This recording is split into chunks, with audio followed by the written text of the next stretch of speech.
Title: Wife left me for a colleague after 16 years of marriage. I was on my way home and couldn't get a hold of her. Then I received a message asking me to call once I arrived. I did, and everything had disappeared. No wife, no kids, nothing. However, I noticed a few things happening beforehand. She took me out to a restaurant with her friend alone and started asking questions like, "Can you take care of yourself?" It takes me 3 to 4 months to make things official with a guy. Hey everyone! We're back with another email story for subscribers. If you want to share your story, send it to Lessons from Life. I will display the email on the screen. Whether you want to give advice or seek it, have an interesting experience, go through something challenging, or learn from your mistakes, send it on. You can help those who listen and learn from your journey. So please share your story. Now let's dig into this. You've seen the title, "This is my story and there is more to come." Listen to what he says. "I'd like to remain anonymous. Hey brother, thanks for the great content. I'd like you to share my story so others can learn from my unfortunate experiences. Here we go." It sounds like he's about to share a tough experience. "I've been disillusioned for a while but still dreamed of a happy marriage and family. However, life, especially with women, had different plans. I was married for 16 years with 2 wonderful boys. I'm attractive, fit, intelligent, with options, but I always prioritized my family. My wife is stunning, and I'm still captivated by her despite all the BS. But it doesn't matter, guys, there's no equity in relationships or marriage. Women don't care, they'll leave in a second because they're driven by emotions, like waves in the ocean. Let me skip ahead, we had issues for years, culminating over a few days. Fast forward to February 2018, we spent Sunday at Busch Gardens, a full family day, and later had dinner at Olive Garden. There were signs, but I was oblivious because we were family. She was on her phone, acting strange, but women can be odd sometimes. We went home and called it a night, expecting our tax refund. She was unusually focused on the receipt, asking me about it. That Monday morning it was deposited. When we woke up, I told her it was in our account. She was happy and got ready for the day. Our boys and she dressed up and kissed me goodbye. Little did I know it was the last goodbye. I went to work for the day and returned to our once cozy apartment, now a nightmare, the worst day of my life. I was driving home and couldn't reach her. I received a text asking me to call when I got home. I did, and everything was gone, no wife, no kids, nothing. She took the chance to move everything out while I was at work. It was horrific and I still have PTSD to this day. 2 years later, she told me it was over, that she was done. She had always been too friendly and craved attention. During an argument about her flirting with a coworker on Instagram, she had enough and set this elaborate trap. Needless to say, she destroyed me. She took most of the money from our account, and since it was month-end with bills due, I barely managed to stay in the apartment. But I lost my car and my credit was ruined as well. I honestly don't know how I survived a divorce, being reduced to a weekend dad despite always being there and taking care of the kids because she worked. There was another man involved, but that's another story. Let's just say I'm still free and not in jail, my friends. Take my advice, stay focused, always have a backup plan, get a prenup if you marry, and don't trust anyone. 16 years of marriage with children meant nothing, they just don't care. Later. Wow, let me share my thoughts. I'm so sorry. After 16 years, she did all that over an argument. She was flirting with someone and you weren't feeling it. She got upset, lied to you, took all the money, probably used it to get another place or moved in with the other guy. She left and divorced you, now you can only see your kids on weekends. That's terrible. How do you go from seeing them every day to only twice a week, paying child support, and missing payments because she left you? You lost your car and credit. What if you lost your job from depression and couldn't make child support payments? She's making it worse. As you said, it's scary, stay focused, it's not worth it. Always have a backup plan. You can't keep giving without expecting something in return. 16 years is a long time. If you want to give more backstory or updates, I'd love to hear. Did that one argument really push her over the edge? That's messed up? So, if you want to update or provide more backstory, that would be great. Thanks for sharing your story, man, that hurts. Let's check out another email. Alright, here's another email. He wants to go by B from Ghana.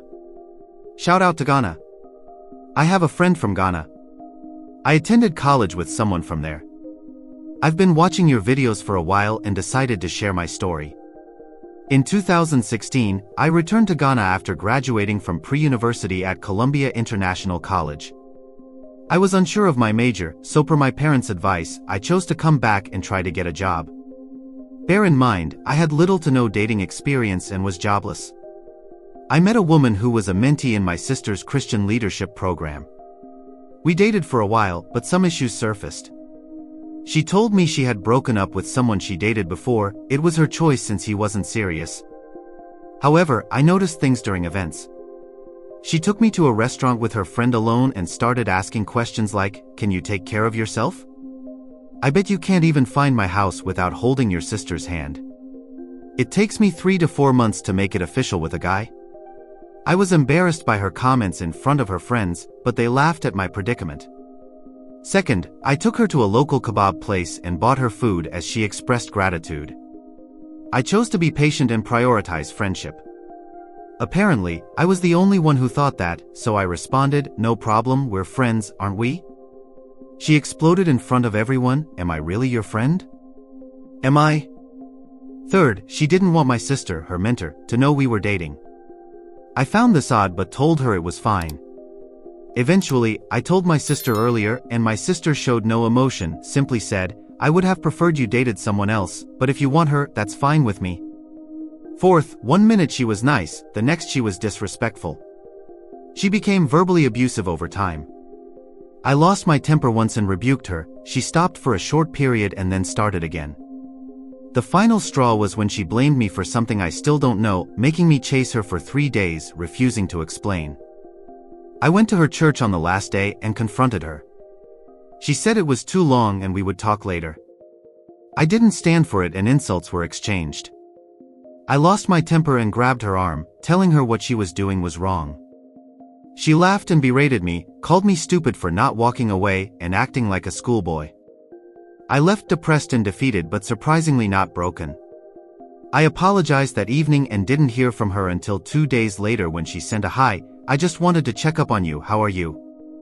She likes to mess with you." At that moment, I realized I had been foolish and deleted her number. Days passed, she kept texting me but I ignored her. Finally she called, I ignored again. She sent a final lengthy text which I'll attach. A couple of weeks later, she came to our home for my sister's program. My mother was there and saw her asking, "You're the one she dated, right? If she felt I did her wrong, why is she here?" I was puzzled but too exhausted to think about it. I was busy dropping off ments. My sister then told me to ask the girl if she wanted to join. I was confused as she laughed and said, "You can't find my house, you're a little boy. She doesn't know you can drive, so let the little boy go and drop her." I obeyed and asked the lady, but she refused to join. My mother signaled me to go ahead while she giggled, leaving me confused. When I returned, my mother told me I made the right decision by stopping seeing her. She suspected the girl was fake and pretending to be something she wasn't to marry me. She also said that in time, she would try to contact me when I least expected it. Not long after, her friend added me on Facebook, but I ignored the requests. I didn't want anything to do with either of them. The last time I heard from this mentee was about 1.5 years later on my birthday. First, I wasn't sure who it was when I got the happy birthday message as I had deleted her contact. However, my sister then asked if I received her message as the girl told her she wanted to. Since that day, I drew closer to my mother, who taught me more about women, the good and the bad.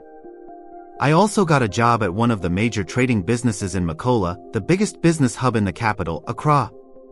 Just last week, my sister told me the girl was getting married. I found out through her church brother that she was marrying the same person she dumped before dating me. Additionally, I learned from an unlikely source that she had been having a baby all along and not even my sister knew. Thank you for reading this long story. I pray others learn from my experience and not prioritize women over themselves. God bless and stay safe. Wow, let me share my thoughts. She seemed really childish and just liked messing with you and playing around. I'm sure the guy she married she treats the same way. You should have taken signs when she and her friend bombarded you with weird questions and made fun of you. That was your sign right there. I don't know why you kept pursuing her, but like you said, you lacked experience and learned from it. Your mother gave you advice, which is good. I'm glad you're doing well and found a good job. So guys, let me know what you think about these two stories in the comments. Share your thoughts and I'll see you in the next one.